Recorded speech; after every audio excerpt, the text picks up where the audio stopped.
আমি যুবকদেরকে অনুরোধ করি, ছোট ভাই, তোমরা এই 14, 15, 16 বছর 20 বছর বয়সে তোমরা কোনো মহিলার সাথে অবৈধ সম্পর্কে লিপ্ত হয়েও না। আমি অনুরোধ করলাম, তোমার জন্য আল্লাহ যে রিজিক রেখেছি তুমি পাবা ইনশাআল্লাহ। আস্থা রাখো আল্লাহর প্রতি। আমি যুবতী আমার বোনদেরকে বলতে চাই, বোন, তুমি এই ছেলেদের সাথে তোমার চরিত্র নষ্ট করিও না। তুমি সন্তুষ্ট থাকো। আলহামদুলিল্লাহ, এই দেশের মাটিতে এখনো মানুষ এটা মনে করে না যে মেয়ের বয়স 30 বছর হলে বিয়ে দেবো, ম্যাচুর হইতে হবে।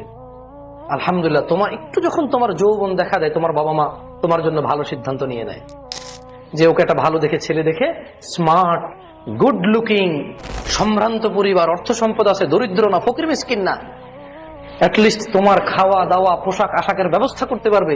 তোমার বাবা মা তুমি একটু বড় হলে সে চিন্তা করে একটা তোমার জীবন সঙ্গীর জন্য ওরা কিন্তু তোমার জন্য সময় ব্যয় করে।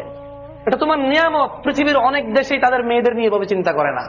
আলহামদুলিল্লাহ, বাংলাদেশে তোমার জন্ম, এই দেশে তোমার জন্ম হতে তোমার জন্য এটা অনেক বড় নিয়ামত যে তোমার পিতামাতা তুমি একটু বড় হলেই তোমার জন্য জীবন সঙ্গীর একটা উত্তম ব্যবস্থার পরিকল্পনা করে।